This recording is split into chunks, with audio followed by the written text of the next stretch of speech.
Hi everyone. Today we're going to be talking about manifesting and how you can use it to bring about what you desire in your life. And I want to start by saying that manifesting does not have to be hard work. It's important for me to say that. It's simply about clearing some blocks, setting some very clear intentions, taking aligned action, and of course the big one is trusting. So let's dive in, shall we?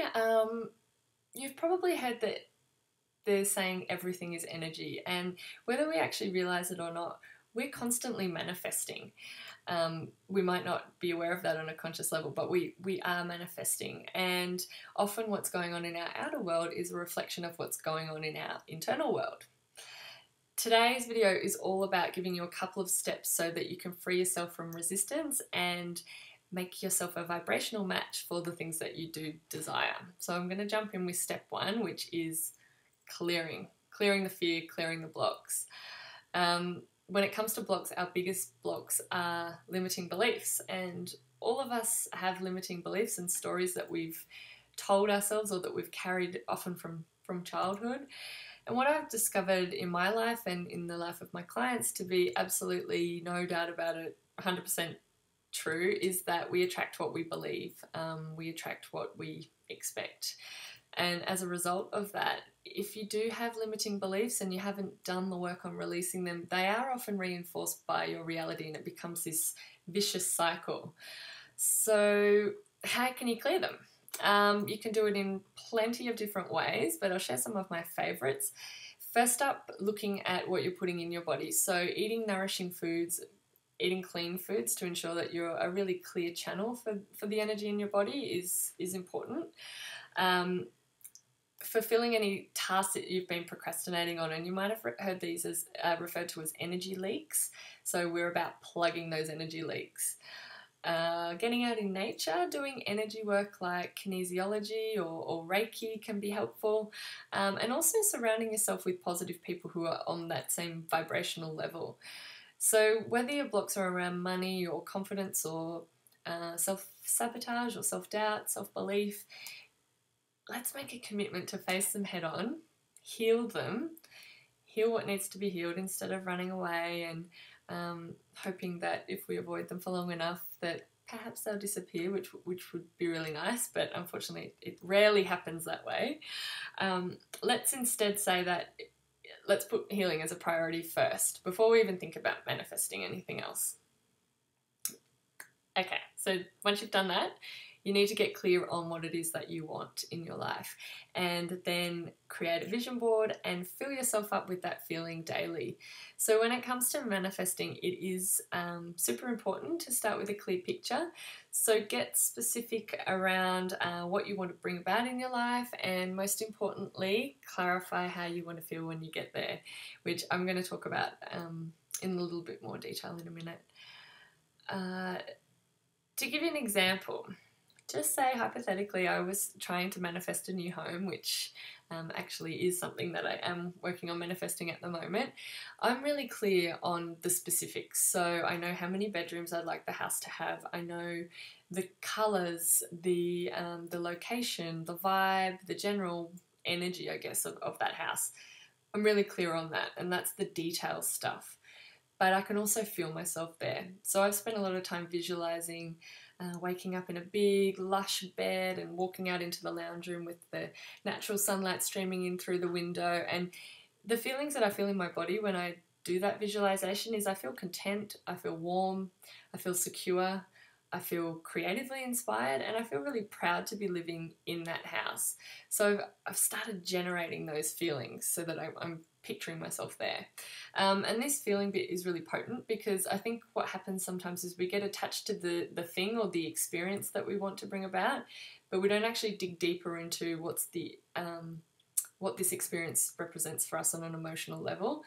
And that can mean sometimes we get blinded by it needs to be in this form, or sometimes it might show up differently, and that's okay. Okay, so next step is creating your vision board. So there's no hard and fast rules with vision boards.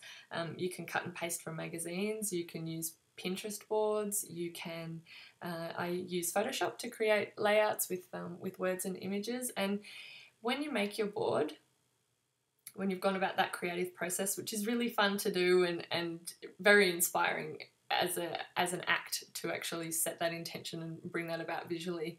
I would stick it up by your computer or somewhere you see every day, on your shower screen facing in your diary, wherever you will see it constantly, because paradigm shifts really happen with repetition. So seeing those images daily.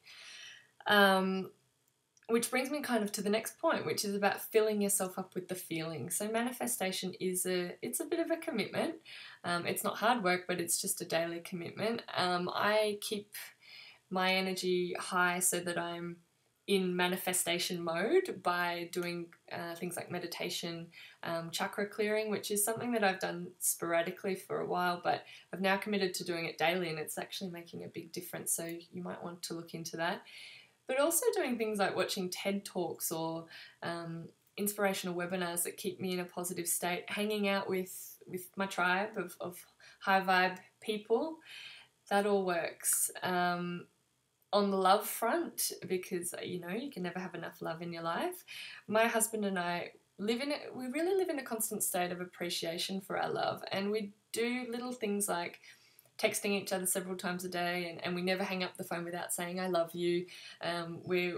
We're regularly dishing out praise and compliments, and we'll do little things like leaving notes under our pillows and celebrating the small occasions. And the reason we do that is because, one, we really respect the love that we have, but when we're doing that, it's keeping us in this really beautiful, pure state of love all the time. So it doesn't feel like we're actually working on our marriage in that sense, but we are, and it's these tiny little actions that keep us really happy and keep our relationship really beautiful.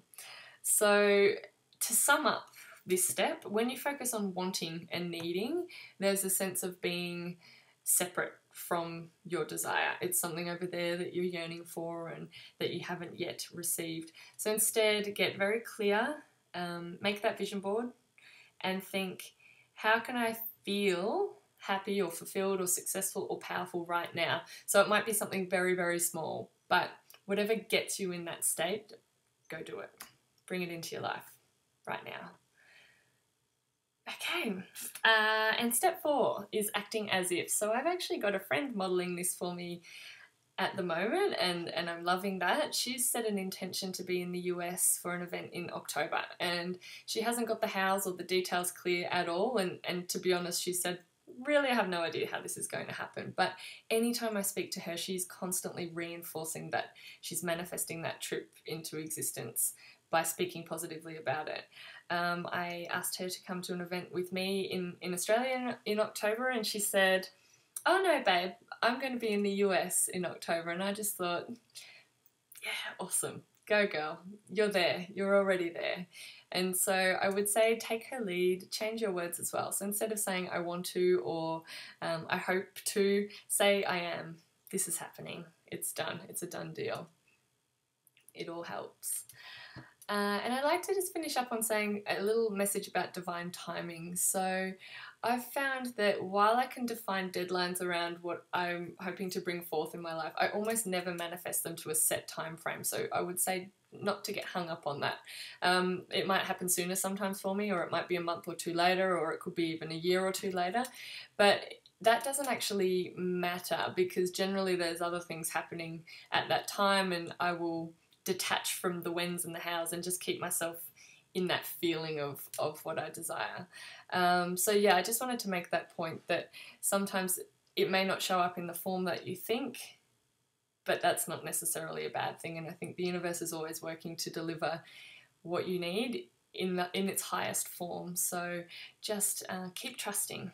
Keep focused, keep trusting, and keep clear. And if a goal no longer appeals to you, or if something that you have desired loses that appeal, just redo the vision board, just let it go. You can just release it. Okay, so that's my tips, but I would love to hear from you guys in the comments below. You've always got such wonderful wisdom to share, so please do pop into the comments and tell me your stories with manifesting. Do you have a vision board? Do they work for you? Have you got anything that you would like to ask me? Whatever whatever you've got, just leave it in the comments below and we'll chat soon. Thanks, guys. Bye.